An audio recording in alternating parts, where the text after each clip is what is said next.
జగిత్యాల జిల్లా కోరుట్ల నియోజకవర్గం ఇబ్రహీంపట్నం మండలం సంస్థన్ బండలింగాపూర్ గ్రామంలో రైతుల ఆధ్వర్యంలో పసుపుతో హోలీ పండుగ చేయడం జరిగింది. రైతు నాయకుడు గంగోని క్రాంతికుమార్ మాట్లాడుతూ పసుపు పండించే రైతులకు గిట్టుబాటు ధర లేక రైతులు ఆర్థికంగా నష్టపోతున్నారని, హోలీ రోజు రైతుల నుండి పసుపు కొనుగోలు చేసే పండుగ చేసుకోవాలన్న ఉద్దేశంతో ఈ కార్యక్రమం చేయడం జరిగిందని అన్నారు. ఈ రోజు రైతుకు గిట్టుబాటు ధర లేక పసుపు పండించే రైతులంతా చాలా నిరాశకు గురైపోతున్నారు, ఆర్థికంగా ఇబ్బందులు పడుతున్నారు. ఈ రోజు 6 నెలల ఈ పసుపు పంట కాలం, దాన్ని శుద్ధి చేసి అది మార్కెట్కు తరలించడానికి 8 నెలలు పడుతుంది. ఈ 8 నెలల కాలానికి మనకు ఒకప్పుడు 11,000 వరకు 15,000 వరకు మద్దతు ధర పలికింది.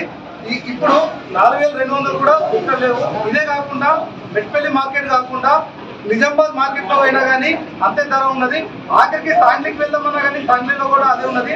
అంటే ఈ రోజు దేశం మొత్తంలో ఆ పసుపుకు అంటే ఎక్స్పోర్ట్ అనేది లేకపోవడం వల్ల ఇక్కడ ఈ ప్రాబ్లం ఉన్నది. వివిధ దేశాలకు ఎక్స్పోర్ట్ చేసినట్టయితే మనకు కంపల్సరీ మనకు పసుపుకు ఉత్పత్తి అనేది పెరుగుతుంది. ఉత్పత్తి అనేది పెరిగినప్పుడు మనకు పండియాలనే ఒక ఉత్సాహం అనేది వస్తుంది. ఆ ఉత్సాహంతో రైతులు కూడా అధిక మొత్తంలో పసుపు పండించడానికి ముందుకు వస్తారు. దయచేసి మీరు కూడా ఈ హోలీ సందర్భంగా ఈ పసుపుతోని బండలింగాపూర్ గ్రామంలో సంస్థాన్ బండలింగాపూర్ గ్రామంలో ఈ పసుపుని హోలీ రోజు అందరూ ఉపయోగించే విధంగా తెలపాలనే ఉద్దేశంతో ఈ రోజు పసుపుతోని హోలీ ప్రోగ్రాన్ని మేము నిర్వహించడం జరిగింది.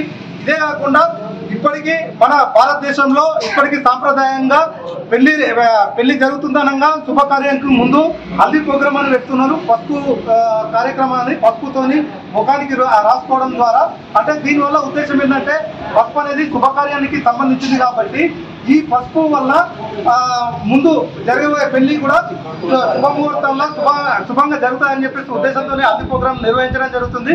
ఇది దేశం మొత్తంలో నిర్వహించి దీని ఇట్లనే కార్యక్రమాన్ని పసుపుకు రైతుల దగ్గర కొని ఇట్లాంటి ప్రోగ్రాంలు రైతు ద్వారా వెళ్ళిపోతే చాలా బాగుంటుంది.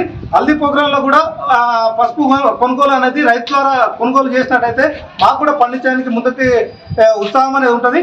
దయచేసి మిగతా మన రైతులందరికీ మీరందరూ మద్దతు తెలపాలని చెప్పేసి హోలీ సందర్భంగా మన భారతదేశ ప్రజలందరికీ హోలీ శుభాకాంక్షలు.